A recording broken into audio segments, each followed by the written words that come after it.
दोस्तों को सलाम, नमस्ते, सत श्री अकाल। दोस्तों, मैं एक बार फिर लेकर हाजिर हूँ अंतर्राष्ट्रीय के अ, ताज़ा सूरत हाल को समझने के लिए आज का प्रोग्राम। ताज़ा सूरत हाल में मेरे ख्याल से सबसे बड़ी खबर तो यही है कि इलेक्शन जो इस वक्त होने के लिए बिल्कुल तैयार है और कल 5 तारीख है, यानी कि कल की रात में वहाँ वोटिंग हो चुकी होगी। 6 तारीख से ही वैसे तो हमको सूरत हाल का पता चलना शुरू होगा। यहाँ पूरी दुनिया की नज़र इस बार अमेरिका के इलेक्शन पर है और ये इलेक्शन में क्या होने जा रहा है शायद बहुत बड़ी बात है, क्योंकि इसे समझने के लिए कि इलेक्शन का इसका मतलब क्या है, तो हम थोड़ा सा पहले ये समझ लेते हैं कि अ, इसका पूरी दुनिया से इस वक्त क्या ताल्लुक है। तो सबसे पहले हम अखबार देखते हैं इजराइल के। दोस्तों, इजराइल के अगर अखबारों को हम पढ़ते हैं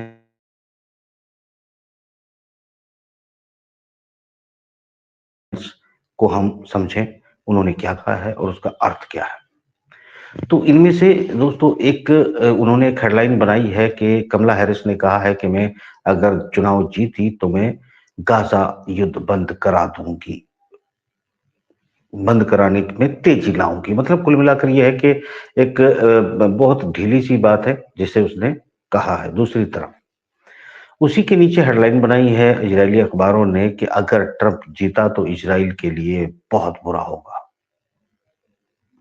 तो मतलब साफ है कि इजरायली लॉबी किसी भी सूरत में नहीं चाहती कि ट्रंप चुनाव जीते। इससे थोड़ा सा और ऊपर चलते हैं। नैन्सी पॉलिसी का नाम आप जानते हैं। नैन्सी पॉलिसी वही है, जहां जाती है फसाद कराती है, ताइवान के इधर उधर के सब चक्कर काटती है। और वो सत्ता में उसकी पार्टी हो ना हो, मगर नैन्सी पॉलिसी की जो जिम्मेदारियां हैं, 84 साल की एक जवान बुढ़िया है। तो ये जवान बुढ़िया जो है आज भी दुनिया को लड़ाने के चक्कर में लगी रहती है और उसका एक बड़ा अहम बयान आया है, क्योंकि ये ज़ायनी लॉबी की ये भी एक सिपा सालार है। और उसका कहने का अर्थ आज जो है, उसने जिस तरीके की बात की है, 1918 में भी उसने एक बात कही थी और उसने ये कहा था कि अमेरिका में जब चुनाव होते हैं तो जीतेगा तो इजराइल ही। यानी अ, अमेरिका में कुछ भी हो, जिसे इजराइल चाहेगा वो ही जीतेगा। ये बातें वो क्यों करती है? क्योंकि वो उस लॉबी की हिस्सेदार है जो जहां पर अमेरिका में जो चुनाव लड़ाते हैं और चुनाव लड़ाकर अपनी मर्जी से, डेमोक्रेसी कह के वो अपनी मर्जी के दो बंदे देते हैं। उनमें से एक अमेरिकी जनता चुन लेती है और अमेरिकी जनता को कुछ समझ में नहीं आता कि असल में उन्होंने वोट किसको दिया और किसको चुना। अलबत्ता दो राष्ट्रपति पद के उम्मीदवार होते हैं, उनमें से एक जो है वो चुनाव जीत जाता है। इसलिए बहुत ज़्यादा परिवर्तन जो है वो नहीं आता है। हालाँकि ट्रंप पहला मौका था कि इस तरह का परिवर्तन आया था कि उसने दुनिया से युद्ध समाप्त करने की शुरुआत कर दी थी और बहुत से युद्धों को अंजाम तक पहुँचाने का काम किया था ट्रंप ने। ट्रंप का ऐलान है और आज का भी बिल्कुल स्पष्ट ऐलान है, क्योंकि ट्रंप जो है एक अरब कम्युनिटी में जाता है और वो जहाँ वहाँ जाकर कहता है कि मैं आऊँगा, निश्चित रूप से इस युद्ध को बंद कर दूँगा। यानी अ, एक तरह से जो जेस्चर दे रहा है वो ये है कि वो इजराइल के लिए अच्छे संकेत नहीं है। इजराइल के अखबार खुद भी कह रहे हैं कि अच्छे संकेत नहीं है।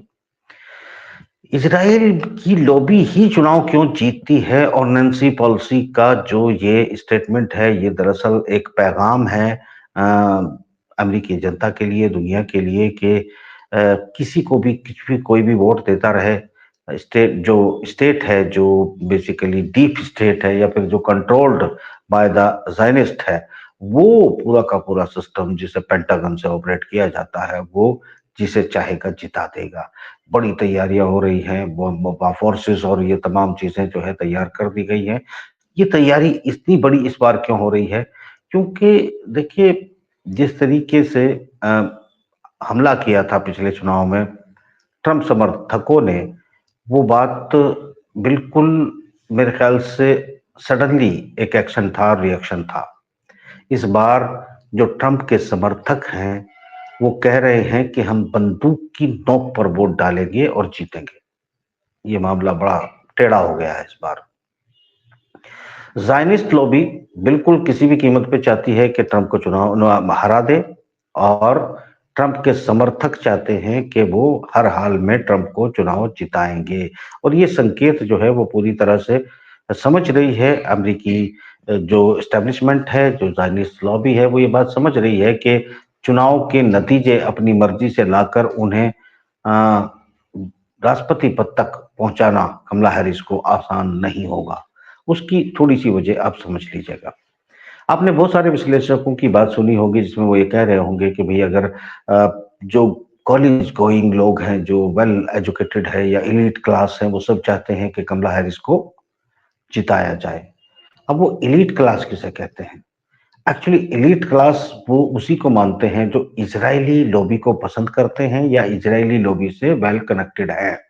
उन लोगों को उनके सेंटिमेंट से साथ चलने वाले, उनमें से बहुत सारे दुनिया भर के देशों के लोग भी मौजूद हैं, वो भी किसी न किसी कारण से ज़ायनिस्ट लॉबी को पसंद करते हैं। वैसे उसमें सबसे बड़ा कारण यही है कि एंटी मुस्लिम सेंटिमेंट उसमें ज़्यादा शामिल है। तो कुल मिला के एलीट जो है वो इस फैक्टर को दिमाग में रखते हुए अपने आप को जो एलीट कहते हैं, हालांकि ट्रंप समर्थकों में भारी लोग मौजूद हैं। अगर हम फाइनेंशियली और एजुकेशन के मामले में भी एलीट समझे तो वो भी एक बहुत बड़ा तबका ट्रंप के साथ मौजूद है।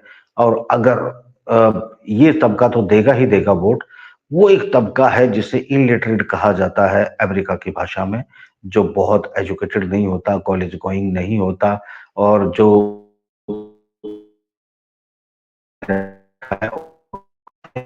वो अपने अमेरिका और अमेरिकियों के साथ जोड़कर देखता है। इसे आप स्पष्ट कह सकते हैं कि प्योर राष्ट्रभक्ति की जो भावना है, वो ट्रंप के वोटर्स में ज़्यादा है। और वो इस बार गन, बंदूक, ये हर फंडा अपनाने के लिए तैयार हैं, और वो तैयार हैं कि ट्रंप को चुनाव जिताना है, और नहीं जीते तो दूसरे किसी को गद्दी तक नहीं जाने देना है। सिचुएशन बड़ी क्रिटिकल हो चुकी है, क्योंकि ट्रंप को जिताने का मतलब होगा अमेरिका पर राज करने वाली ज़ायनिस्ट लॉबी, वो जो तमाम एसेट पर अपना कब्जा रखती है, वो किसी भी सूरत में इज़राइल को मिटने देना नहीं चाहती। हालांकि सच ये भी है कि अगर ट्रंप आते हैं तो इज़राइल मिटने से बच सकता है, क्योंकि यहाँ पर टू नेशन थ्योरी को लागू कर दिया जाएगा, डील ऑफ सेंचुरी को रिवाइज कर दिया जाएगा, फिलिस्तीनियों के लिए बड़े फाइनेंशियल पैकेज अनाउंस कर दिए जाएंगे, और इस मामले को मेरे ख्याल से जो है रिजॉल्व करने की तरफ ले जाया जाएगा। उसकी एक बड़ी वजह यह है कि ट्रंप आते ही सार आज व्लादिमीर पुतिन ने बड़ा स्पष्ट कहा है कि ट्रंप के वादे पर भरोसा न करने की कोई वजह नहीं है। अगर ट्रंप कह रहा है कि मैं अगर जीत कर आया तो यूक्रेन वॉर को समाप्त कर दूंगा, तो मतलब समाप्त कर देगा। तो कुल मिलाकर बड़ी सीधी सी बात यह है कि ये तो एक ट्रंप के आने पर निर्भर करेगा। अगर हम अमेरिका की और तरफ से जो एक्टिविटी है फिलहाल, या कमला हैरिस को जिताने की ज़ायनिस्ट लॉबी की तमाम कोशिशें हैं, उसका आकलन अगर हम करते हैं तो हमें पता चलता है कि लावारोव जो है वो ये कह रहे हैं आज के बयान में कि अमेरिका तैयारी कर रहा है कि रूस के साथ यूरोप को डायरेक्ट भिड़ा दिया जाए। मतलब साफ है कि अगर कमला हैरिस जीत कर आती है तो फिर चूंकि यूक्रेन का मामला निपट चुका है, यूक्रेन के अंदर जर्मनी, पोलैंड, फ्रांस और अमेरिका के बहुत से फौजी, इवन ब्रिटेन के बहुत से 1000 से ज्यादा फौजी उन्होंने मार गिराए हैं, और वो सबूत के तौर पर अपने पास रख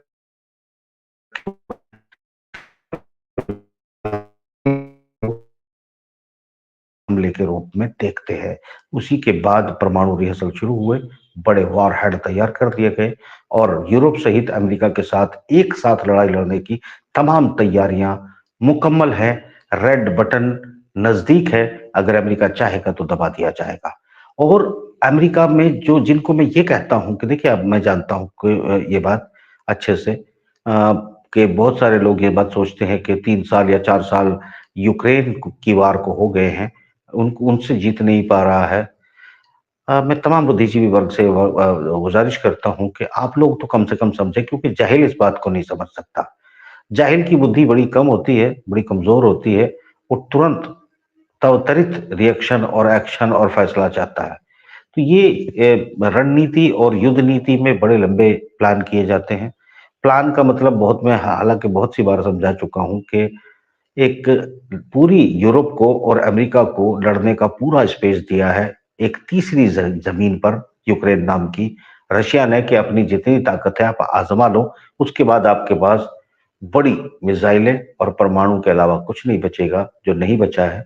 यानी उसके चलने के बाद तो ये समझ लीजिएगा का माफ करना, कि दुनिया समाप्ति की घोषणा या आर्मगेडोन जैसी बात से आप कंपेयर कर सकते हैं, क्योंकि पूरी दुनिया से ज्यादा परमाणु हथियार इस वक्त मौजूद हैं रशिया के पास, और रशिया के जो अलाई हैं उनके पास भी परमाणु हैं, और ये रशिया की लॉबी में जो परमाणु हथियार रखने वाले देश हैं वो अमेरिकी लॉबी से, नाटो लॉबी से कहीं ज्यादा है। ये बात ध्यान रखने की है। तो अगर आप ये समझें कि इसमें नॉर्थ कोरिया को आप जोड़ सकते हैं, चाइना को जोड़ सकते हैं, भारत को रख सकते हैं। यहाँ अगर उज्बेकिस्तान, कजाकिस्तान की हम बात करें तो 1800 बमों के साथ कजाकिस्तान मौजूद है। ईरान परमाणु संपन्न हो चुका है। तो इस वक्त आप बड़े आसानी से मान सकते हैं कि अगर हम अमेरिका के और ब्रिटेन के या फ्रांस जैसे 2 या 3 देशों के पास अगर परमाणु संपन्नता अगर हम देखते हैं, तो उनके मुकाबले रूस के खेमे में परमाणु शक्तियां बहुत ज्यादा हैं। दूसरी बात, उनकी फोर्सेस भी अब बड़ी हो चुकी है, नेवल पहले से ही इनके पास बहुत बड़ी है, और एयरक्राफ्ट भी, मतलब कहीं से पूरे यूरोप मिलकर मुकाबला करने की अगर फुल फ्लैश वार होती है तो रशिया के सामने हैसियत नहीं रखता। जबकि रशिया के लगभग आसपास का ही चाइना भी एक बहुत बड़ी सुपर पावर बन चुका है। अगर वो मैदान में आ जाएगा तो यूरोप मुकाबला करना तो बहुत दूर की बात है, फाइट करने की स्थिति ही गवा बैठेंगे। तो ये एक कड़वी सच्चाई है जिसे यूरोप भी जानता है, अमेरिका भी जानता है, मगर अमेरिका में बैठी हुई ज़ायनिस्ट लॉबी वो नहीं जानती या जानना नहीं चाहती। अगर वो जानती भी है तो वो फिर 70% दुनिया समाप्त करवाने की पॉलिसी पर ही काम कर रही है। तो अब खैर ये एक बात मैं 1000 बार कह चुका हूँ, आज फिर इसलिए कह दी है क्योंकि लोगों को ज़हन में रहे ये बात भी, कि हम सिर्फ एक तरफ से सोच लेते हैं कि ये 3 साल क्यों चल गया, ये प्लानिंग का हिस्सा था। तो मैं अभी भी, यानी गाजा और इजराइल वार को समाप्त करने की परमिशन भी रशिया तभी देगा जब यूक्रेन वार की समाप्ति की घोषणा होगी। दोनों का इंटरलिंक है, क्योंकि उसके बाद ताइवान का मामला भी छट चुका होगा। अलबत्ता व्यापारिक सैंक्शन और व्यापारिक जो एक युद्ध है वो जरूर ट्रंप शुरू करेगा, क्योंकि उसे अमेरिका को खड़े रखना है, मगर वो यूरोप और तमाम दुनिया से अपनी सेनाएं हटा लेगा, ये तय है। तो किसी भी सूरत में ट्रंप को आने नहीं दिया जाएगा, जबकि ट्रंप का और हैरिस का इस वक्त कांटे का मुकाबला इसलिए दिखाई दे रहा है क्योंकि वो ज़ायनिस्ट लॉबी, और देखिए इस बार ट्रंप को जो फंड करने वाले उसके अपने लोग हैं, उसके अलावा एलन मस्क बड़े लेवल पर फंडिंग कर रहा है। और ये फंडिंग जैसी कंपटीशन की जो इलेक्शन की स्थिति बनाई गई है, अमेरिका की जानबूझकर बनाई गई है जायनिस्टों ने, क्योंकि किसी को भी चुनाव लड़ना पड़ेगा तो भारी रकम उसे खर्च करनी पड़ेगी, और भारी रकम खर्च करनी है तो हथियार और इस गैंग से, चाइल्ड रोचाइल्ड गैंग से जो है, इसको फंडिंग लेनी पड़ेगी, तभी वो चुनाव जीतेगा। और जब वो फंडिंग ले चुका होगा तो वो गुलामी के सिवा कुछ नहीं कर सकता, यानी खुद मुख्तार एक पॉलिटिशियन अपने देश के लिए नहीं सोच सकता, फिर ज़ायनिस्ट जो आदेश देंगे वही करेगा। ये सिंपल सी बात नैन्सी पॉलिसी ने कही है कि जीतेगा तो इजराइल ही, यानी कि इजराइल किसी भी सूरत में जीतेगा, जबकि एक छोटा सा देश, चंद लोग उसमें जो अमेरिका के दान पर जिंदा रहते हैं, जो अमेरिका के हथियारों पर युद्ध लड़ सकते हैं, मगर उनकी लॉबी अमेरिका में इतनी जबरदस्त है, जबकि उनकी तो टोटल अमेरिका में पॉपुलेशन जो है वो 50 से 60 लाख मानी जाती है मैक्सिमम, जो अगर उसमें छुपे क्रिप्टो जूस और सब कुछ मिला लेते हैं तो। मगर आप देखेंगे कि सीनेट के अंदर उनकी साझेदारी लगभग 50% होती है, कांग्रेस में उनकी साझेदारी लगभग 25 से 30% होती है। तो मतलब कुल मिलाकर अमेरिका की दोनों सदनों में वो भारी पकड़ रखते हैं। उसकी वजह ये होती है कि चाहे रिपब्लिकन हो या फिर जो है डेमोक्रेट हों, इनमें जो भी इलेक्टोरल वोट के लिए चुनाव लड़ते हैं या फिर जो गवर्नर के लिए चुनाव लड़ते हैं या फिर जो सीनेटर के लिए चुनाव लड़े जाते हैं, प्रोसीजर शुरू किए जाते हैं, क्योंकि बड़ी लंबी प्रक्रिया है, इसे डिटेल में समझाने का कोई अर्थ नहीं होता। कुल मिलाकर दोनों पार्टियों की तरफ से फंडिंग के बदले में वो यहूदी कैंडिडेट देते हैं जिनसे उनका बहुमत एक लंबे समय से सीनेट और कांग्रेस के अंदर बना रहता है। तो ये एक जो खेल होगा कि बहुत सारे जो इलेक्टोरल वोट हैं और सब चीजें जो मैटर करती है राष्ट्रपति के चुनाव में, उनको फंडिंग के जरिए वो कंट्रोल करने की कोशिश करेंगे। पब्लिक वोट देकर 1 या 2% से अगर ट्रंप को जिता भी देंगे तो भी फिर वो एक गेम के जरिए कमला हैरिस को जिताकर गद्दी पे बिठाने की कोशिश करेंगे। और अगर वो ऐसा करेंगे तो ट्रंप समर्थक मानने नहीं जा रहे हैं। ये देश निश्चित रूप से उसी मिनट उसी सेकंड गृह युद्ध के हवाले हो जाएगा। ये आकलन है अमेरिकी चुनाव को लेकर। और ये बात रखिएगा कि अगर कमला हैरिस को एक लंबी लीड के साथ यानी 55 या 60% के सीधी एक लीड के जरिए नहीं जिताया जाता है तो फिर कोई सूरत नहीं कि इन चुनाव को ट्रंप मान ले। मगर ये जीत कहीं नजर नहीं आ रही है, क्योंकि अगर कहीं कंपेयर भी किया जा रहा है, डाटा मैनिपुलेशन भी किया जा रहा है, तो वो 1 या 2%, कहीं 1-2% ट्रंप को आगे दिखाया जाता है तो कहीं 1-2% कमला हैरिस को आगे दिखाया जाता है। तो कुल मिलाकर बिल्कुल कांटे की टक्कर है। और कांटे की टक्कर का मतलब ये है कि गृह युद्ध की स्थिति बन चुकी है। अब वो क्या होगा क्या नहीं होगा ये तो हम 6 तारीख को अंदाजे हो जाएंगे। अब हम आते हैं वापस लौट के खाड़ी में, और खाड़ी में थोड़ी सी जरूरी बात कर लेते हैं। तो खाड़ी की स्थिति दोस्तों ये है कि रशिया ने एक बेहतरीन युद्ध नीति को का एक चेस बोर्ड तैयार किया है।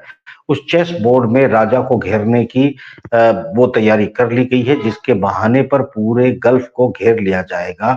हालांकि इस दबाव में अगर हम आज की तारीख में ये देखें कि रजब तैयब अर्दोगान और एमबीएस और रशिया ने यूनाइटेड नेशन में एक बिल्कुल एक रिट दायर की है, साइन किए हैं कि आप हथियारों पर पाबंदी लगानी चाहिए इजराइल के ऊपर, जिसमें रजब तैयब अर्दोगान, एमबीएस और व्लादिमीर पुतिन शामिल हैं कि अब इस वक्त हथियारों पर जो दिए जा रहे हैं इजराइल को, वो उन पर बैन होना चाहिए। पर इसके मायने क्यों नहीं है? इसके मायने इसलिए नहीं है क्योंकि 84 देश, इसमें ब्रिटेन, ऑस्ट्रेलिया और ये तमाम यूरोपियन देशों सहित तकरीबन 84 कंट्री हैं जो इजराइल को कहते हैं कि उसे हथियार रखने और चलाने का अधिकार है। यानी चाइल्ड, वुमेन्स और बेगुनाहों के जेनोसाइड के बावजूद। तो ये जो मानवता का ढोंग करते हैं ये एक्सपोज हो चुका है।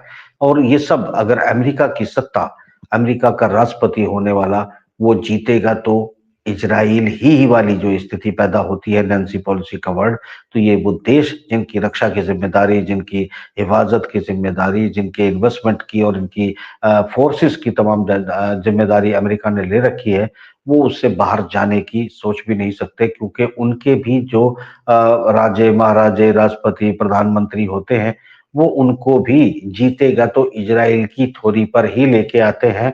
और इजराइल के खिलाफ वहां की जनता लाख सड़कों पर निकले, आग लगाए, आंदोलन करे, मगर वो इजराइल के खिलाफ नहीं जा सकते। तो कुल मिलाकर पैसे के दम पर पूरी दुनिया को कब्जे में करने वाली इजरायली लॉबी वो हावी है इस वक्त, मगर कांटे का टक्कर फंस चुका है। और अब इसको कंट्रोल करने के लिए जो नई युद्ध नीति, अगर प्लान बी, प्लान सी को इस्तेमाल करना पड़े, तो जो इजरायली अखबार लिख रहे हैं कि ईरान ने कसम खाई है कि इस बार हम बड़े वार हेड के साथ बहुत बड़ा हमला करने जा रहे हैं इजराइल के ऊपर। ये ईरान ने कहा है और लिखा है इजरायली अखबारों ने। तो आप समझ सकते हैं कि जो इजराइल पर बड़े हमले की कसम, वो हमारे पास डायरेक्ट रिपोर्ट भी है कि अगर डायरेक्ट हमला इजराइल पर, बहुत बड़ा हमला करने की तैयारी की जा रही है, तो इसमें एक बड़ा पेच है, वो भी समझाने की कोशिश करूंगा। ये प्लान तैयार किया गया है कि जॉर्डन के अंदर जहां अमेरिकी बेस है, बहुत बड़ा बेस है, उस पर ईरान हमला करेगा। इराक में जहां अमेरिकी बेस है उन पर हमला करेगा। और ईरान में अपने मिसाइल, अपने जहाज, अपने फाइटर्स को डिप्लॉय करेगा। और यहां से जो आसान होगा इराक से हमला करना इजराइल के ऊपर, वहां पर अपनी फोर्सेस को दाएं बाएं से मूव करना शुरू कर दिया है। और अगर ये शुरुआत सूरत हाल होती है कि वो सीरिया और इराक से ईरान इस बार हमला करने जा रहा है, तो फिर इजराइल सस्टेन नहीं कर सकता और अमेरिका भी उसको नहीं बचा सकता, क्योंकि अभी जो एक छोटी सी रिपोर्ट लगाई है इजराइल ने और उनके अपने फोर्सेस ने एक रिपोर्ट दी है कि जॉर्डन की सीमा के ऊपर जो वायरिंग की गई है, जो दीवार की खड़ी की गई है, बड़ी कमजोर है। यहाँ से स्मगलर या आतंकवादी गुट या इस तरह के लोग जो है वो घुस सकते हैं और घुसने की संभावना बढ़ रही है। असल में उन्होंने ये नहीं कहा है, उन्होंने ये कहा है कि जब जॉर्डन के ऊपर अगर हमला शुरू हो गया ईरान की तरफ से और ये हमला अमेरिकी बेस पर बहुत भारी हमला होकर उनको नस्तनाबूद करने की सूरत में आ गया और जॉर्डन के बाकी के इलाकों में हमला कर दिया, तो यहाँ जो फलस्तीनी लॉबी है, जो फलस्तीन समर्थक भी है, फलस्तीन से जो निष्कासित किए गए हैं, निकाले गए थे, वो लोग जो भारी तादाद में रहते हैं, ऐसा ना हो कि वो दीवार तोड़कर इजराइल के अंदर घुस जाए और उसके बाद उस हमले में वो सस्टेंड ही ना कर सके, इजराइल रोक ही ना पाए। एक तरफ लेबनान, दूसरी तरफ जॉर्डन, तीसरी तरफ से इराक। अगर ये पूरी की पूरी जो जमीनी लड़ाई है, जो मिलिशिया इराक के अंदर है, जो सीरिया के अंदर है, अगर चारों तरफ से युद्ध में भारी हमलों के साथ अगर जमीनी मूवमेंट शुरू कर दिया, तो फिर इजराइल को निपटने में बहुत ज्यादा देर नहीं लगेगी। तो ये जो खतरा है, इस पर इजराइल ये नौटंकी कर रहा है, सूचना के आधार पे अपनी मोसाद के जरिए इस्लामी मुस्लिम देशों को जो है अरब देशों को ये संदेश भेज रहा है कि ईरान इस इलाके पर कब्जा करने के लिए अपना एक जाल बिछा रहा है और वो इस पूरे इलाके को अपने प्रभाव में लेना चाहता है। आपको इसका विरोध करना चाहिए, जबकि सऊदी अरब ने, तुर्की ने और रूस ने अभी इसराइल पर हथियारों की तुरंत पाबंदी लगाने के लिए मांग की है यूनाइटेड नेशन से। तो यहाँ यूएनएचआरसी से देखिए दोस्तों, ये जो सूरत हाल बन रही है, वो मेरे ख्याल से पैर तो उखड़ रहे हैं। बस एक ही उम्मीद है इजराइल को कि किसी न किसी तरीके से डायरेक्ट यहाँ युद्ध में B-52 लाने वाला अमेरिका शामिल हो जाएगा। मगर मेरा आकलन ये कहता है कि B-52 या B-55 या B-53 ले आए अमेरिका, यहाँ अब लड़ने की स्थिति गवा चुका है। उसका सिक्योरिटी सिस्टम वीक है, जो ईरान जो है अगर वो लड़ने पे आएगा तो तोड़ देगा और लड़ने पर आने के लिए शायद रूस और चाइना उसको मजबूर कर देंगे। तो स्थिति ऐसी स्थिति में, क्योंकि वो हथियार, वो फाइटर विमान दिए जा चुके हैं, जिससे अमेरिका के साथ भी इकट्ठे तौर पर लड़ने में सक्षम इस वक्त ईरान और ईरान समर्थित फोर्सेस आ चुकी हैं। तो ये जो आज की रात का मनोवैज्ञानिक दबाव है, जो प्रेशर है इजराइल पर, वो पूरी कोशिश करेगा कि किसी भी तरीके से कमला हैरिस को जितवाया जाए और यही गहरी चाल है और इजराइल ट्रैप में फंस चुका है और इस ट्रैप में फंसने का नतीजा वो बेईमाना करने की कोशिश करेगा और अमेरिका टुकड़ों में बिखर जाएगा। तो कुल मिलाकर फिर लोग इस पर चर्चा करेंगे कि ये कहाँ से कैसे घेर कर किस तरीके से मारा गया, किसी के अभी तक कुछ समझ में नहीं आएगा। मगर अगले 48 घंटे बड़े क्रूशियल हैं। अब देखना है कि ये जो मोहरों की चाल तैयार की है रशिया ने, वो कितनी कामयाब होती है। इजराइल कामयाब होने की संभावनाएं जीरो हो चुकी हैं। जीत के चाहे कमला हैरिस आए या ट्रंप आए, अगर ये युद्ध में भी आए तो भी नहीं जीत सकते। ये बात तो युद्ध शुरू होने से पहले हम कह चुके हैं। आज 60 प्रोजेक्टाइल अभी तक जो है हिजबुल्लाह ने दागे हैं और ज्यादातर जाकर निशाने पे लगे हैं, भारी नुकसान पहुंचाया है। कल हालांकि इसराइल ने मासूम बच्चों को एक कैंप पे हमला करके बड़ी तादाद में शहीद किया था और आज भी इस तरह के मासूमों को शहीद करने का काम इसराइल कर रहा है। हालांकि इसराइल अपनी जारहियत से बाज आए ये मुमकिन है ही नहीं, क्योंकि उनकी जो एक, जैसा कि अलेक्जेंडर दुगिन ने भी और लवरोव ने और पुतिन ने भी बाकायदा ये बात वाजे कर दी है और कई जो यूरोप के एक्सपर्ट हैं या दार्शनिक हैं, उन्होंने भी कहा है कि ये जो नेतन्याहू है, दरअसल वो युद्ध जो है वो एक किताब की भविष्यवाणी के सहारे लड़ रहा है, न कि जीत और हार के लिए लड़ रहा है। तो सिचुएशन, खैर हमने तो शुरुआती दिनों से ये बातें कही थी। हमने तो ये युद्ध शुरू होने से ही पहले कही थी कि जब ये युद्ध शुरू होगा तो इनके पीछे एक इनकी थॉट है, एक रब्बी है, ये दुकानें हैं और ये सब कुछ होने वाला नहीं है।